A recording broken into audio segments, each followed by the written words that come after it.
Okay, so today what we're going to be doing is taking these pins off the bucket and the boss, or the bush, removing that.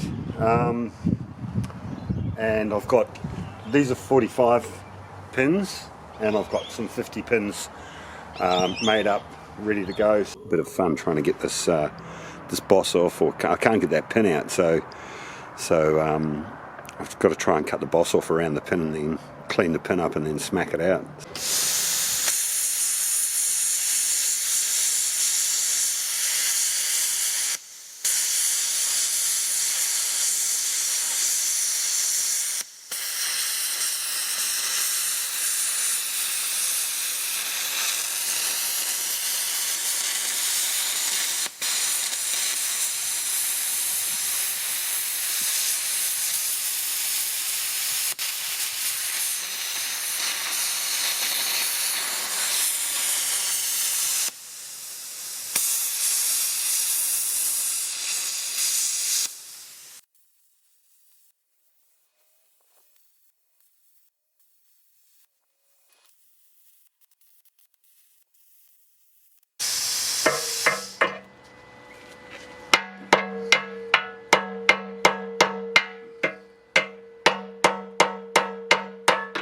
After each cut, I've then got to go and unplug the plasma and then plug the compressor in, because I've only got one 15 amp plug in the shed. So anyway, we'll get there.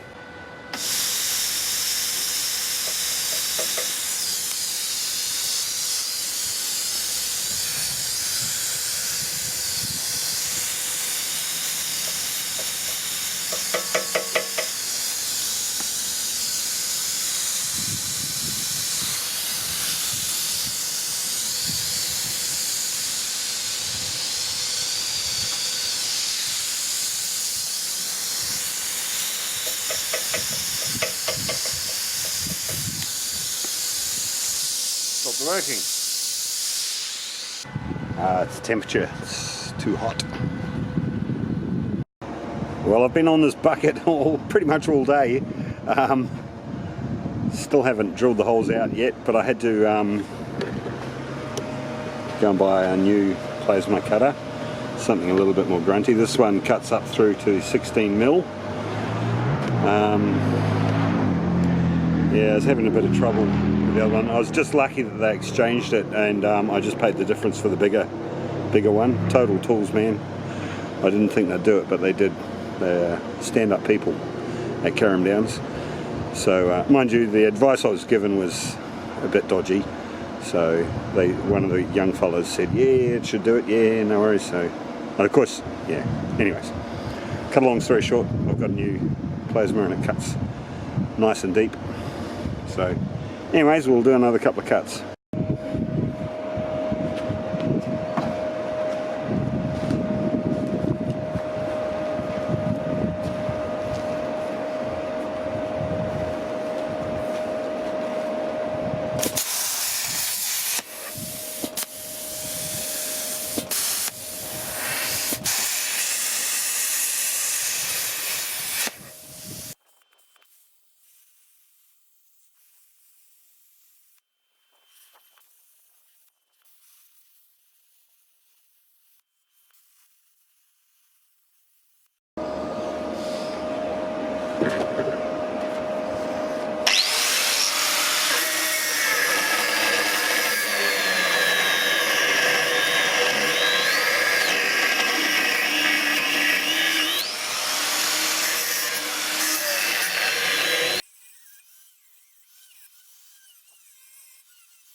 So now it's time to blow these holes out to 50 mil.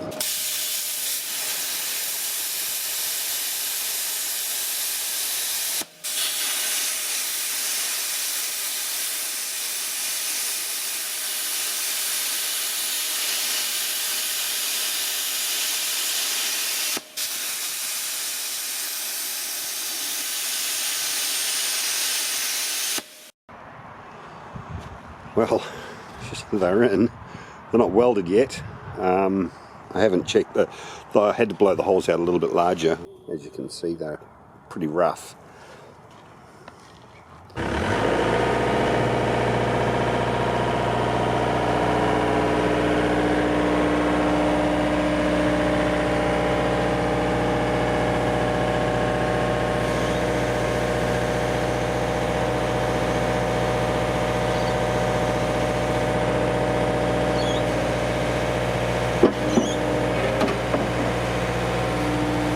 I'll take these circlips off. Circlips, silly way to fasten these buckets because they copper hiding, and you're forever breaking these things anyway, so it'd be nice to have a bolt through there, hold those pins in.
This is the 5th one I've taken off, and it's the first one that I've actually gone too deep. So what I'm going to do is, before I weld the bush on, I'll just fill that with, I'll just weld that up and grind it off.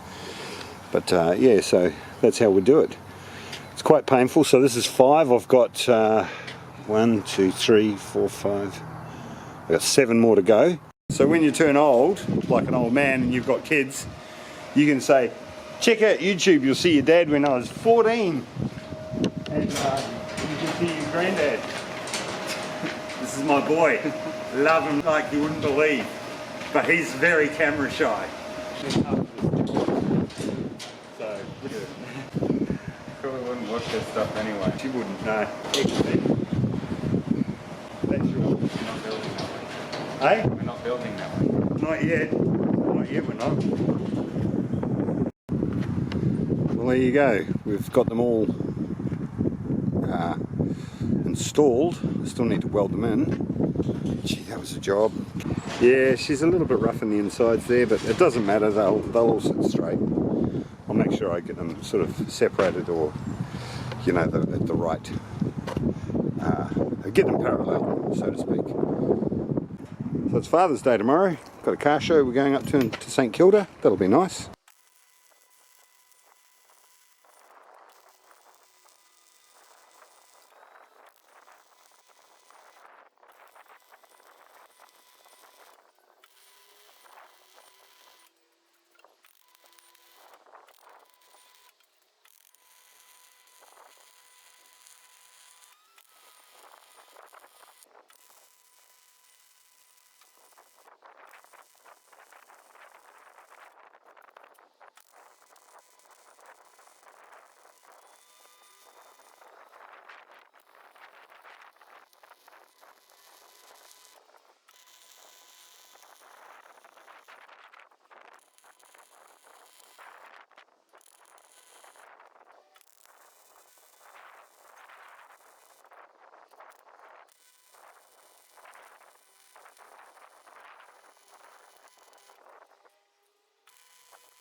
So over the years, this blade's been brilliant. It just saves so many services, and it's rounded off.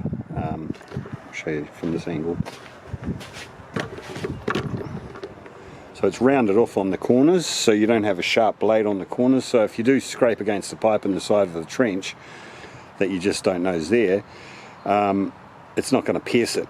So it's nice not having sharp corners on these blades. Well, I made this thing myself. 3 old teeth and a piece of the cutting edge. Okay, so it's worn that much that it's actually worn the side of the tooth away, as well as the corner. Now I want to preserve that carrier, so I'm actually just gonna patch that. It's no good for trenching in really hard clay, but you need to take it off and put normal digging teeth on. But it's brilliant for sort of softer materials that you're trenching in. It will dig into clay, but not very easily. Okay, so one of the teeth on the 450, I've just finished all the welding. One of the teeth on the 450 was not totally engaged. It meant the pin was sort of hanging out the bottom. It wouldn't lock up right in the central position, and the tooth was sort of hanging out on the slight angle. It was engaged at the bottom, but not at the top, and not in that top section there. I took it off. I totally cleaned it out inside. You've got to really, when you take a tooth off, they get caked with dirt in there, and you'll never get a new one on, or you never get the old one back on. You've got to get rid of all of that built up rusty powdery dirt in there and clay and whatnot. Clean it right out. Same on this one. Cleaning around that area there. Clean the whole sort of cavity out. Wire brush the whole thing. Get it spotless, or get it as clean as you can.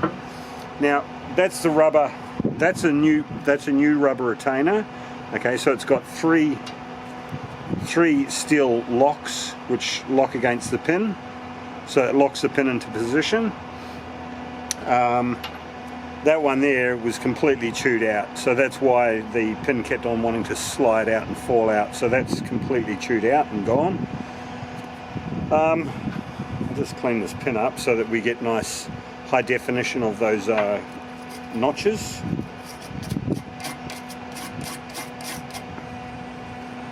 Make sure we get all the gritty crud off them. Pins can be a pain in the butt, you know, they can keep falling out, and you know. So anyway, so that's cleaned up now. I've put a little bit of WD-40 on that just to help it on its way. These things are notoriously, you tend to damage them quite easily.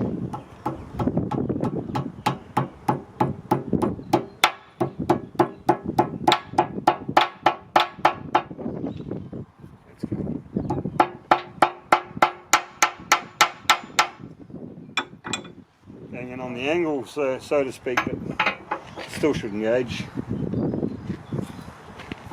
in with the pin.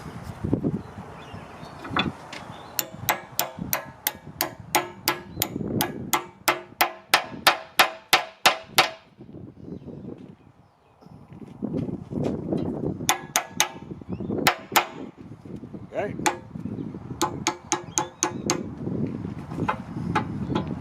I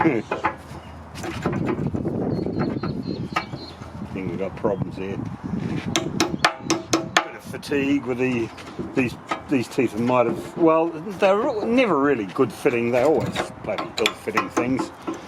But that pin I'm pretty confident is going to stay in place now.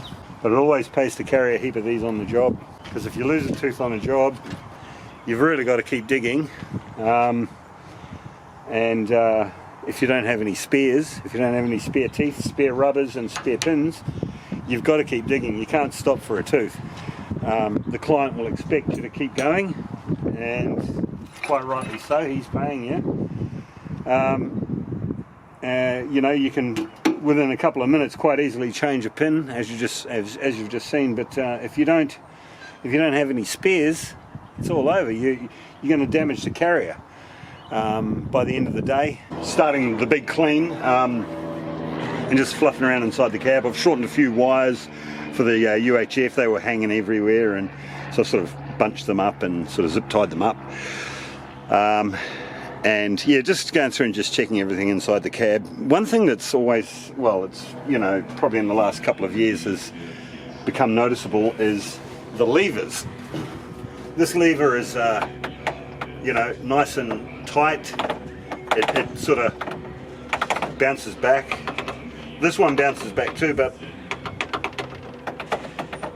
it has quite a large amount of slop in it. Whereas that one's probably got about 1 centimetre of movement before you start actuating something.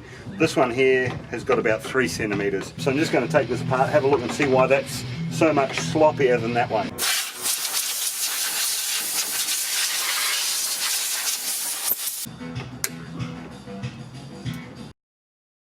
This is really quite interesting. Not sure if you can actually see it on the video. There's like a universal joint there, like you get in a tail shaft of a car.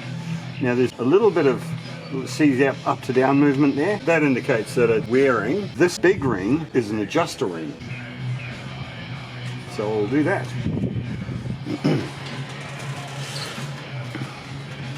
Okay, so I had to take everything off and then remount that, because that's really difficult to get to. There's a fair bit of movement in there before it starts engaging. So I'm going to try and do now, but because it's all bolted in, I should be able to loosen it off, hopefully, without breaking anything.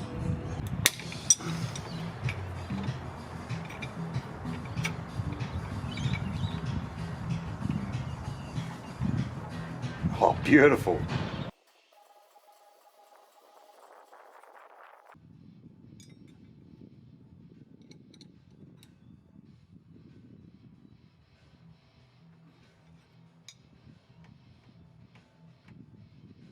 It just makes it more responsive and feels better under the controls.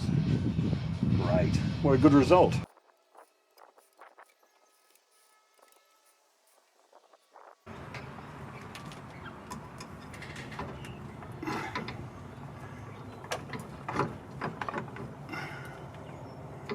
So I have to check it for location.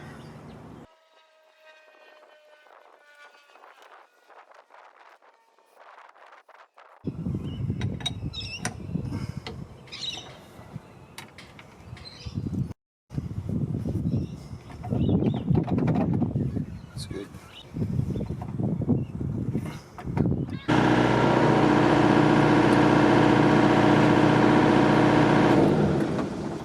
It's good.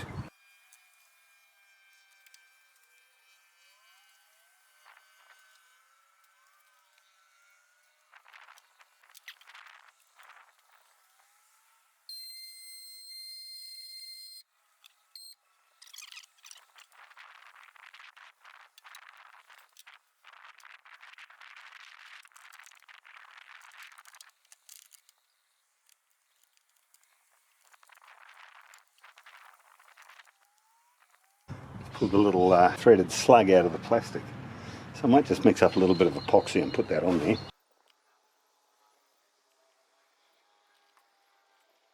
can see that little serrated type slug. See, it just fell out. It's actually attached to the bolt. The bolt's there. So I'm just going to dab some on, and when I screw it together, it should suck that in.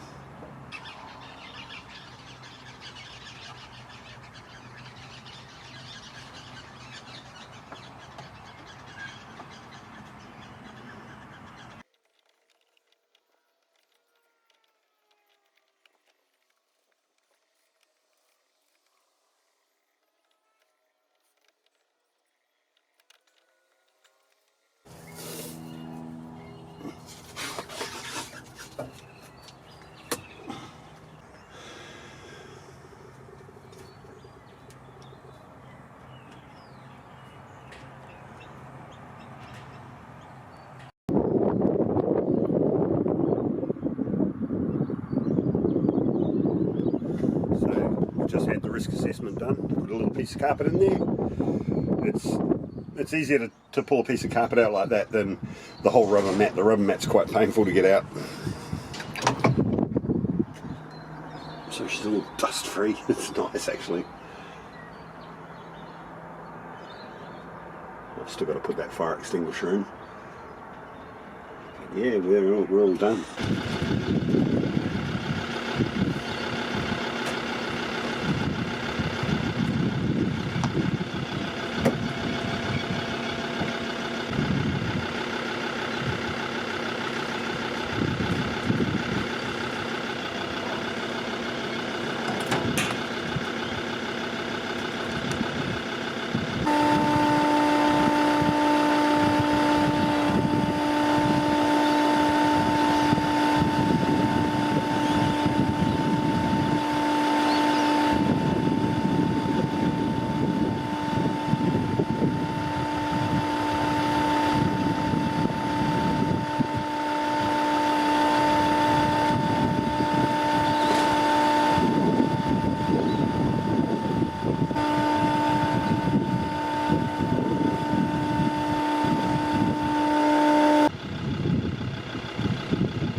Okay, so I didn't respray this engine cover.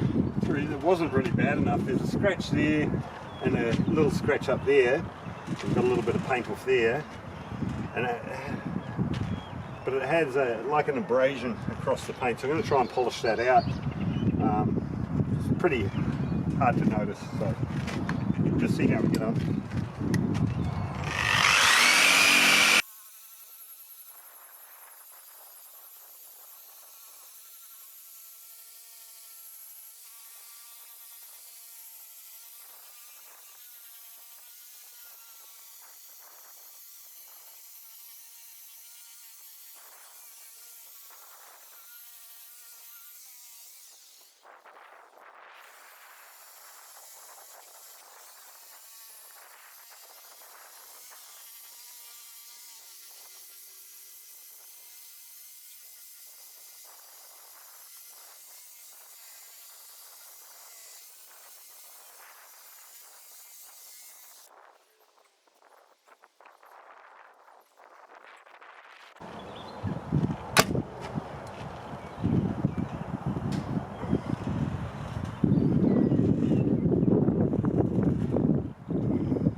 This is the fire extinguisher out of the cab.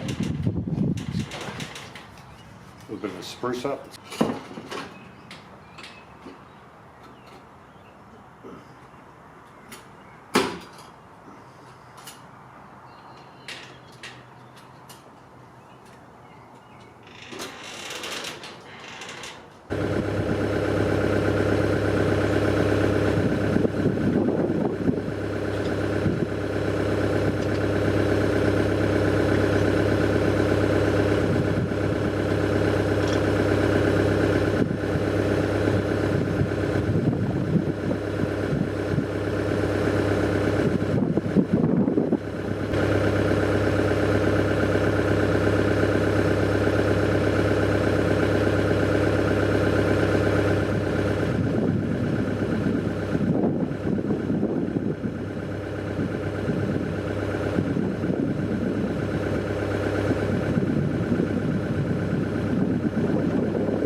a special hose made up so you can just quickly slew around and grease that turntable.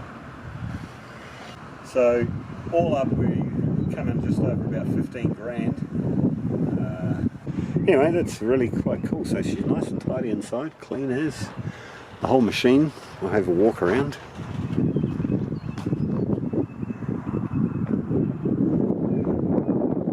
She's looking good.